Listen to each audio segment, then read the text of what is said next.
А ние сме во третиот дел од изгубените синови. Минатата сабота во два дела го погледнавме блудниот, младиот син, оној кој што го побара делот од својот имот или една третина од имотот, кој што му припаѓаше како помал.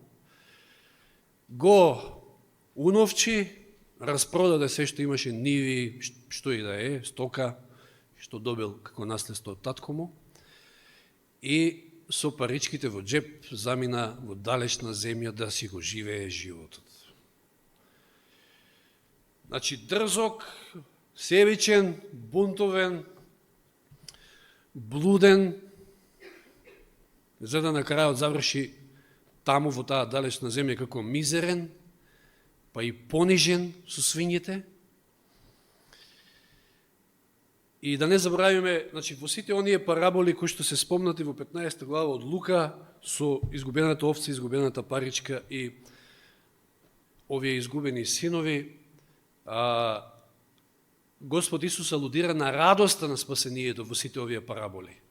Радоста која ќе се обрати и еден единствен грешник. Знаете, она легендарна, би кажал, изјава на Елен Вајд, кај што таа вели дека и за една единствена душа Исус би го направил истото тоа што го направи.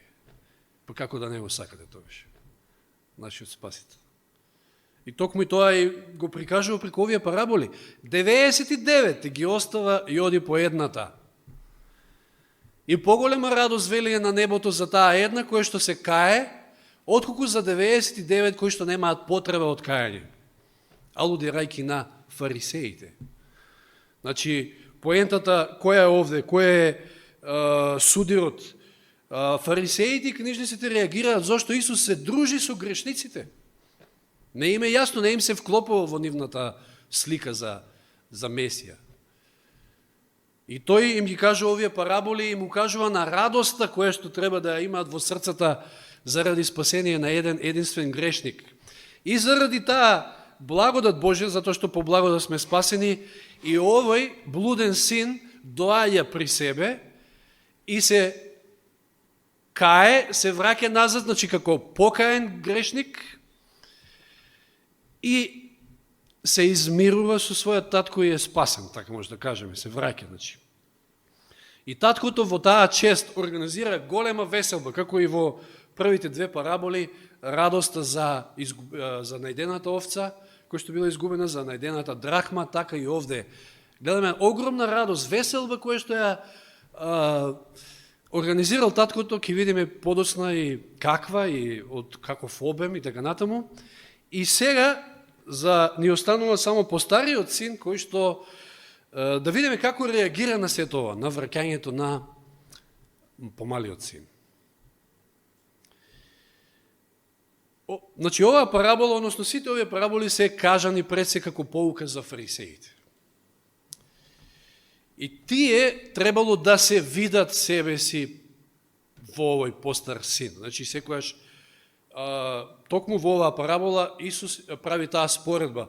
Преку помалиот син ги представува грешниците и цариниците, со кои што тие не сакале воопшто се дружат, тоа се грешници, а преку постариот син токму фарисеите и книжниците.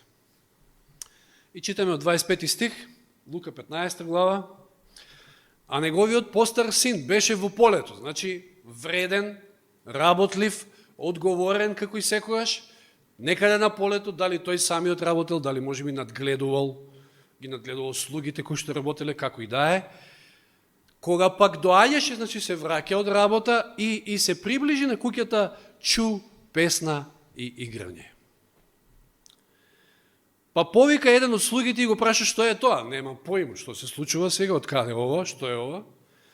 И слугата му вели во 27 стих, брат ти си дојде и твојот татко го закла сгоеното теле, зашто го прими здрав.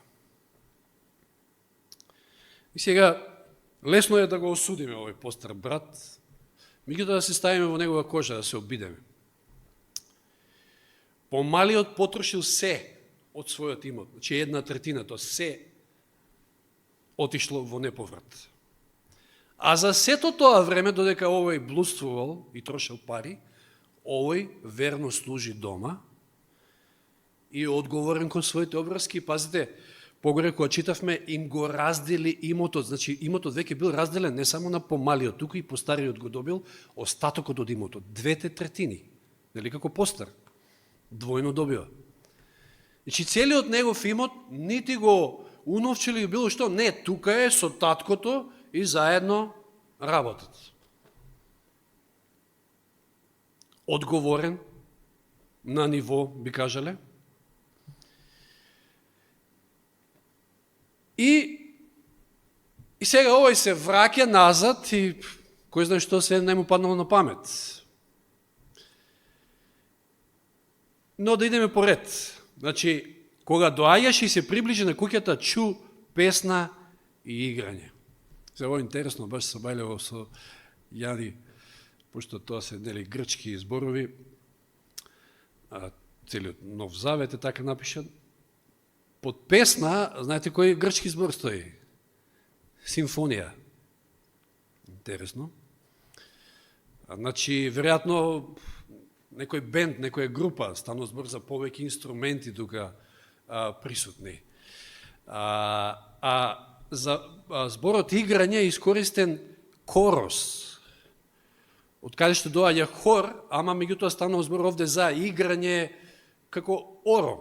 Значи, играње во круг, оро, како и да е. Или, подосно, веројатно, доаѓа и хор од корос, но како и да е, самиот Јани денеска каже, ова е тема самото по себе, да со каква музика го пречекале синот. Не било тоа ни турбофолк, ни нешто слично, или поинакво во некој друг правец, како и да е, моментот е да се веселат. Така и било право, затоа што синот доаѓа здрав, синот доаѓа жив. Бил мртов, па оживел, бил изгубен, па е најден. Но постариот син, бидејќи не знае што се случува, повикува еден слуга да го праша. Значи, пазите, постариот син е затечен од самата прослава. И сега тука имаме разлика, според ако правиме го постариот син и таткото. Што правил таткото цело време? Како тоа таткото го забележал оддалеку како оди, како доаѓа помалиот син? Значи, изчекувал. Цело време го изчекувал. А постариот син, затечен од прослава, отишел, готово, крај.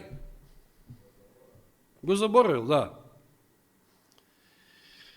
27 стих, а тој му рече, брат, ти си дојде и твојот татко го закла сгоеното теле, значи слугата му одговара, пазите, и слугата знае зошто и како е и ја одоброволува на некој начин веселбата, затоа што вели, зашто го прими здрав? Зарем не е нормално тоа? За татко. Каков и да бил синот, не е битно. Значи, таткото организирал се на голема весела, имал причина за тоа, синот се враќа здрав, жив, и дори и слугата, значи, се сложува со целото случување, но сега каква е реакцијата на постариот син? 28 стих. Тој се налути и не сакаше да влезе. И сега, не знаеме како може да предпоставиме, но како разбрал таткото, може би синот рекол, одете, повикајте го, татко ми, да разговараме јас и он. Не сакам да влезам, сакам да разговарам со него тука. Или како и да е. Некако таткото разбрал дека ова е надвор и не сака да влезе. И неговиот вели татко излезе, 28 стих, читам понатаму, и почна да го моли. Рековме и минатиот пат, да, параболата е за двајцата изгубени синови, меѓутоа како во центарот овде да е таткото и неговиот карактер, неговото однесување. И што му одговара овој на татка си? А тој му одговори на татка си, 29 стих, еве ти служам толку години и никогаш не прекршив нито една твоја заповед. А ти никогаш не ми даде ни јаре за да се повеселам со своите пријатели, а камоли теле. Голема разлика е од јаре до теле. А кога дојде овој твој син, кој го растори твојот имот со блудници, му закла сгоено теле. Што гледаме овде? Гнев.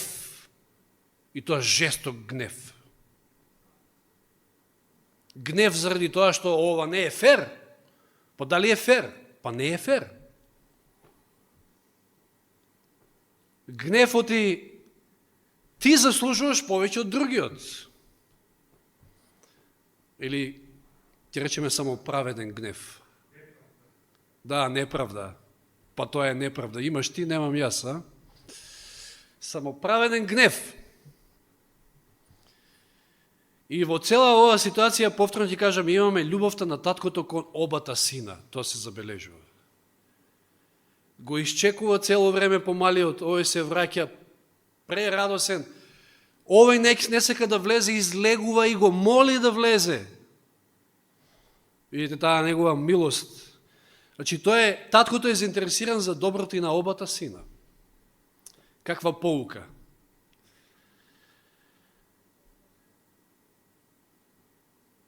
Бог не е само заинтересиран за отворениот грешник да го спаси. Туку и за оној само праведниот. Па изгледа фарисеите заборавиле, знаете, го обвинувале затоа што се дружи со грешниците, седнува, јаде со нив. Па зарем Исус не е јадел и со фарисеите, не одел на ручеци, па од неодамна зборувавме за тоа, како била прекината таа негова мисија со ручекот кај еден фарисеј. Каде што повторно го повикувале за да го фатат на збор, да го уништат на некој начин. Да го провоцираат и така натаму. Но видите ја сликата, значи Господ како што е заинтересиран за отворениот грешник, за тој некој надвор, тој е заинтересиран и за оној самоправедниот. Зошто? Затоа што и на едниот и на другиот му е потребна благодат. Затоа што по благодат сме спасени. Но фарисеите не се свесни. Овој постар син овде не е свесен во оваа ситуација. Гнев е во прашање. Афектна состојба, што викаме. Тој се налути, не сакаше да влезе, неговиот татко излезе и почна да го моли.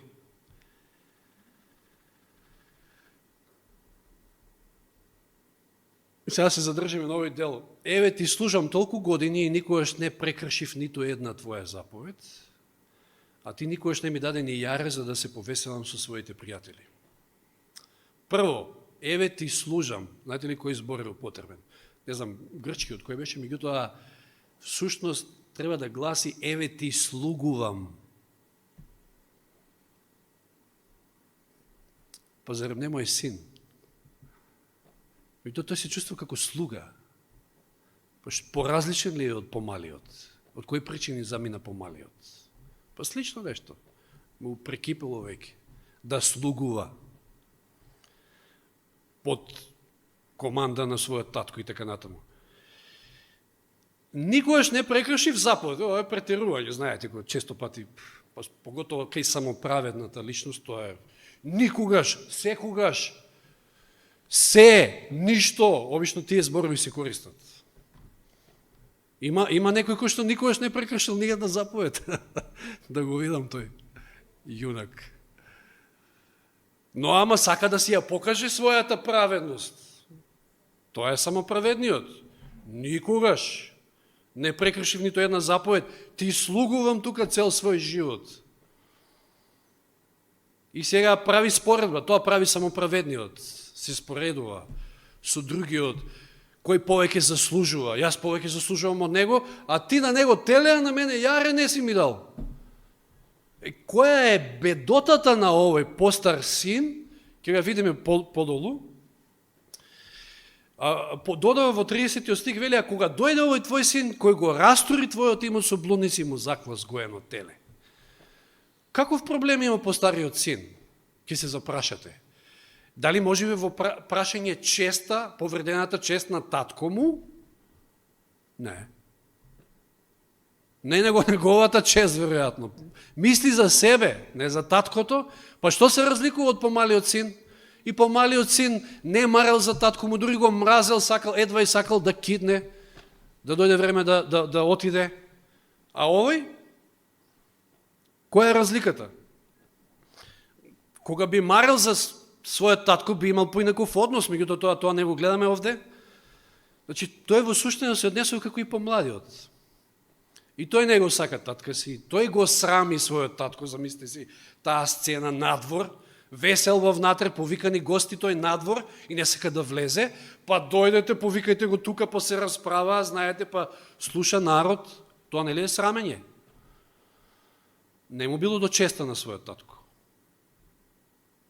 Туку од ова што го читаме овде, гледаме дека се грижа само за својот имот. Исто како што и помалиот син. Дај ми го мојот дел. Бара Јаре, замислите си, Јаре не си ми дава, во суштина целиот имот е негов. Тој преостана дел од имотот е негов по наследство. Како тоа да слугуваш за тоа што ти припаѓа по наследство? Да се чувствуваш како слуга.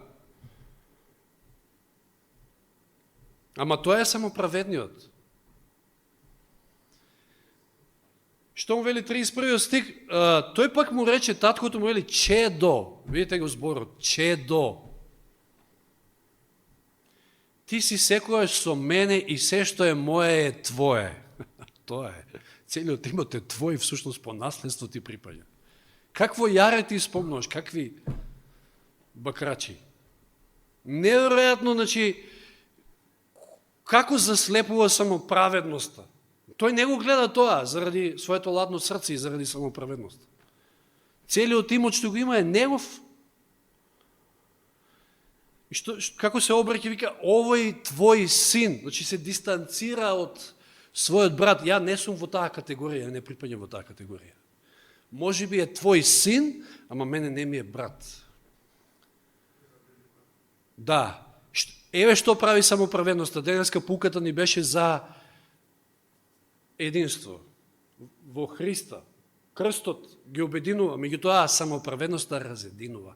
Самоправедноста прави раздори меѓу браќата и сестрите, во дом, во црква, каде и да е.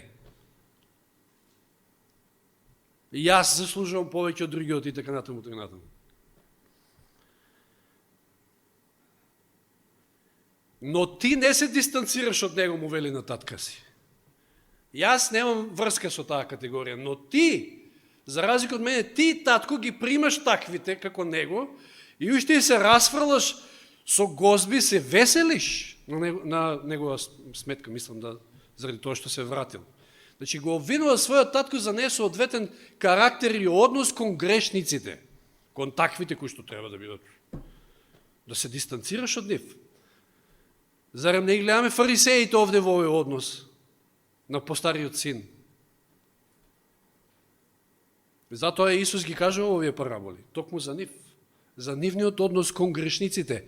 И тоа што го судат Христовиот однос кон грешниците, зашто Исус се меша, зашто се дружи со нив, зашто јаде со нив.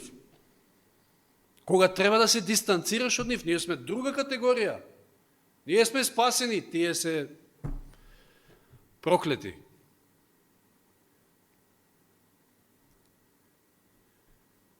Чедо, ти си секојаш со мене и се што е мое е твое.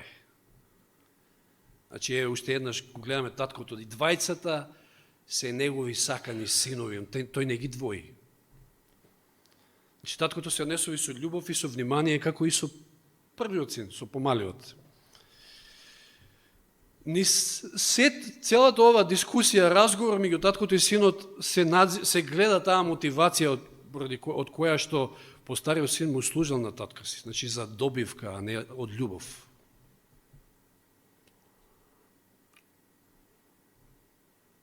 Тој се однесува како слуга, а во суштина е син. Значи, нели синот добива по наследство, нема потреба да служи, односно да заслужи нешто. И кај постариот син токму тоа е проблемот, заслугите. Читавме и од утринските стикови. По чии, по какви заслуги ние ќе бидеме спасени и сме спасени? По наши некакви заслуги. По Ефесијаните го проучуваме, имавме прекрасна поука, минатата ли беше? Љубица ти ја имаш минатата? Да. Значи, Баш оние клучни стикови од 2 глава, значи 7 и 8 кои беа. По благо да сме спасени, тоа не е од нас самите, не е од нашите дела, па да се фалиме. Не е тоа нешто наше. 32 стих вели, но требаше, така требаше, значи тоа е едноставно само по себе доаѓа, требаше да се веселиме и да се радуваме, зашто овој твој брат, видите сега, по стариот син вели, овој твој син се дистанцира, а таткото сака да ги сближи. Овој твој брат, значи, може би е мој син, ама и е твој брат, не заборавај. Беше мртов и оживе, беше изгубен и се најде. Amazing Grace. Треба да се радуваме, значи така треба. И пак ќе кажам, значи оддалечувањето го прави самоправедноста. И затоа реков минатиот пат, тоа е страшно зло за пред се за меѓучовечките односи. Ја не знам дали има ситуација каде што меѓучовечките односи се расипани заради нешто друго. Не, секојаш е самоправедност тоа прашање. Тоа опфаќа гордост, себичност и така натаму. И затоа Елен Вајд вели, само за 5 минути ако може да се тргнат себичност и гордост на страна, повеќето од проблемите ќе бидат разрешени. Себичност и гордост, тоа е клучно. Тоа е клучното и во самоправедност. Значи имаме отворен грешник од една страна и самоправедник од друга страна, таткото ги третира на ист начин. Сега интересно е, понатаму како да завршува тука разговорот, како да се прекинува одеднаш. Немаме завршница, што се случува со постариот син. Ова не е случајно. Исус ги става да размислат фарисеите. Што понатаму зависи? Од вас зависи, од мене зависи, од нас. Каде ние се гледаме, дали кај во помалиот или во постариот син? Лесно е може би да го судиме едниот и другиот, ама дали може би не сме и како едниот или како другиот некојаш. Може би повеќе како вториот. Што нели ние сме во црква, ние не правиме никакви блудни дела, не знам, ние сме надвор од тој свет, не интересира светот, ама ние сме туку во црква и ние може би слугуваме, може би, не знам каков е нашиот однос кон грешниците и така натаму, како се однесуваме. Дали го прифаќаме односот Христос што го има кон грешниците или пак и ние како фарисеите се буниме и бараме некои заслуги. Значи, оваа парабола секој од нас ќе ја заврши како што ќе ја заврши, како ќе ја допише, така ќе биде. Се надевам со среќен крај. Значи, Исус им вели на фарисеите, вие треба да ја завршите параболата. Еве, се врати. Значи, растури се што имаше, меѓутоа се врати и јас го примив. Покајан, измирени сметки и така натаму. Но што ќе правите вие со вашиот гнев? Ќе го препознаете ли вашиот гнев дека е неоправдан и неправеден? Ќе се покајате ли? Ќе ви смекнат ли срцата? Ќе ги примете ли овие вакви ваши браќа, кои што ќе се покајат нормално?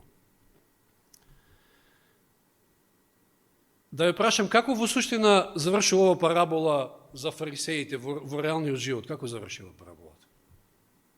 Што направили фарисеите кон Исуса? Дали го стишале гневот, дали се покајале, дали ја сватиле мисијата на Месијата, зошто дошол и така натаму, или што направиле? Па тие го убија. Еве таткото да го земе дека е Исус. Па тие го убија. Не само што не го разбра, него и го убија, тој гнев не можеше да се стиша, него уште повеќе порасна. Да. Ова подсетува малку на Каин и Авел. Да завртиме само малку, на кратко, значи во Битие 4 глава, на почетокот фактички од Библијата. Повторно Бога го гледаме овде како оној добар татко. Двајца браќа се опрашање, Каин и Авел. 4 глава од 3 до 8 ќе читаме. И еден ден Каин му принесе на Господа жртва од плодовите на земјата. Значи направи она што не требаше, како што не кажа Бог. од плодовите на земјата, патлиџани, крставици, што и да е. А требало крвна жртва. А и Авел принесе од првородените на својот добиток и од мрсното. Господ погледна милостиво на Авела и на неговата жртва, а ни поглед не сврти кон Каин и неговата жртва. И што предизвикало ова? Гнев кај Каин. Затоа Каин се налути многу и лицето му се смени. И Господ што? Господ сега презема иницијатива и му вели на Каина: зошто си лут? Има ли причина воопшто? Оправдана ли е оваа твоја лутина? Зошто ти е сменето лицето? Зашто ако работиш право, светиш од насмеаност. Тоа ќе се види и надворешно. А ако не работиш право, гревот ти лежи пред врата, што дебне врз тебе. Значи пред вратата, тука на прагот, но, внимавај, уште има шанси да се одвртиш, да го смириш, да го стишаш својот гнев. Но ти уште можеш да му се спротиставиш, му ели? И што направи Каин? Го стишали својот гнев? Се спротиставили? Не. Скокна следниот ден врз брата си и го уби. Страшно. Тоа прави само праведноста.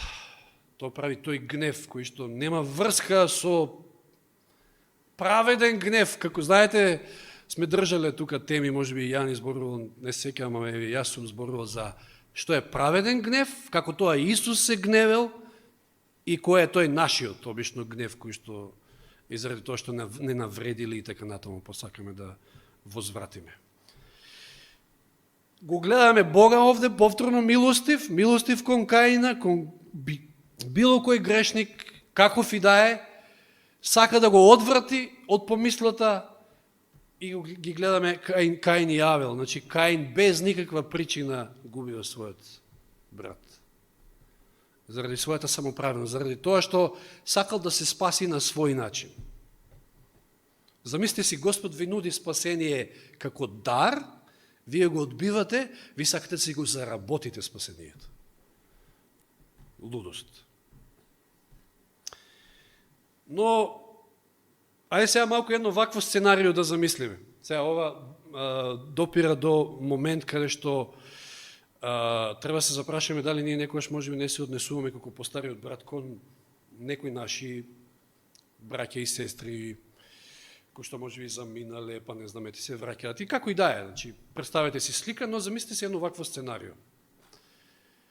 Се враќа помалиот брат, но пред да се сретнат со таткото, се среќава со постариот. Такво едно сценарио. Што би се случило, а? Се врати, а? Не излезе како што сакаш, а?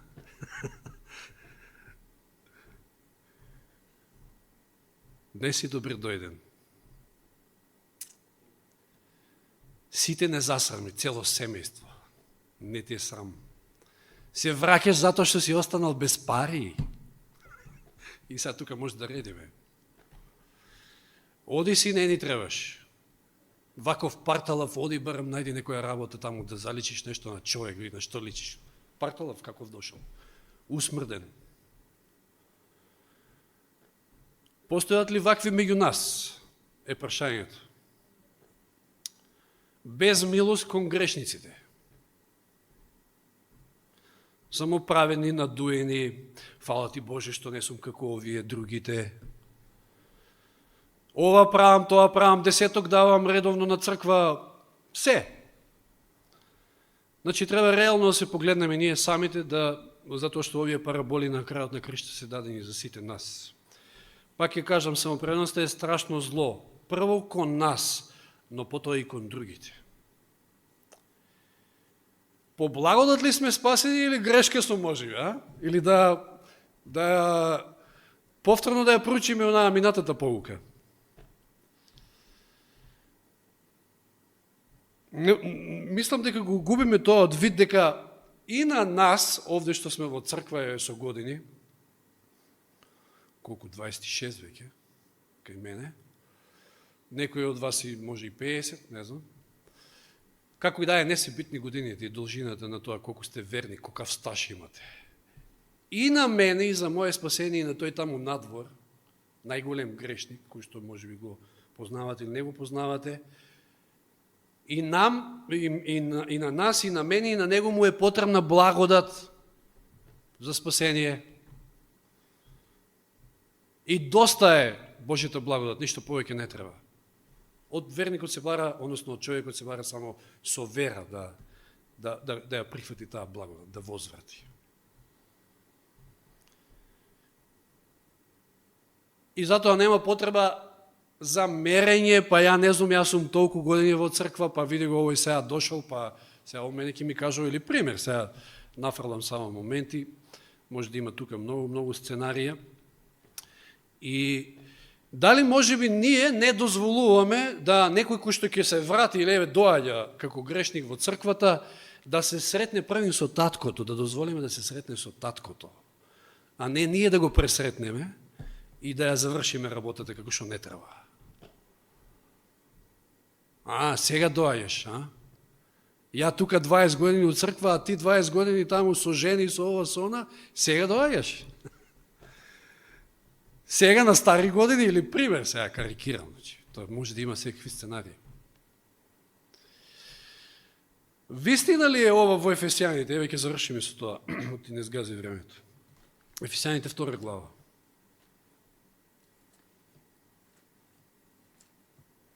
Затоа што, знаете, самоправедноста доаѓа веројатно и од таму, од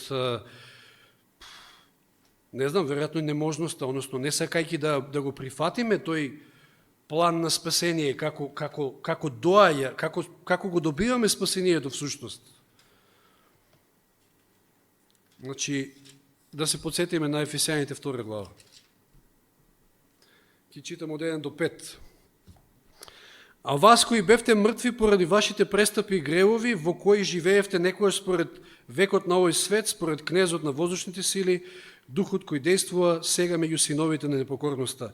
Меѓу овие и ние живеевме некогаш и во своите телесни страсти, извршувајќи ги похотите на телото и на помислите, и бевме по природа чеда на гневот како и сите други. Но Бог, кажавме тогаш, големо но. До кого беше? Чија беше иницијативата? Кој ја заврши работата? Кој тргна по Адам и Ева? Ако ги оставеше Бог, нигде нема да завршава.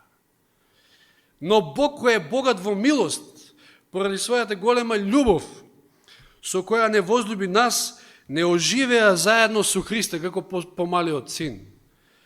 Нас кои што бевме мртви поради нашите гревови, и како завршува? По благодат сте спасени. Да не читаме подолу, истото го повторува. Вистина е ова дека по благодат сме спасени или не е? Па Евангелието е радосна вест токму поради ова. Ја не познавам друга причина. Веројатно има и други, ама мислам главната причина е таа. Што ако беше спасението до нас, односно до тоа што можеме ние да направиме, колку можеме ние да го заслужиме. И секогаш ќе бевме во минус ако беше така. Никогаш немаше да го достигнеме. Заради големата Божја љубов со која што не возлюби, па ни укажа милост и заради неговата благодат, заради тоа сме спасени по благодат преку вера. Ако ова не е јасно, ако ова го сватиме, тогаш нема да има ниеден фарисеј меѓу нас, нема да има ниеден постар брат меѓу нас и нема да има нарушени меѓу човечки односи и ред други проблеми и така натаму и така натаму. Нема да има гнев неправеден и така натаму, кој што може подоцна да роди било што, како што видовме дури убиство. Нека му слава на Господа што спасението е по благодат. И како што ова беа параболи, ова беа поуки за фарисеите пред се, но и за сите останати, тоа се поуки за нас. Нека Господ ни помогне да ги сватиме и прифатиме. Слава нека му е. Амин.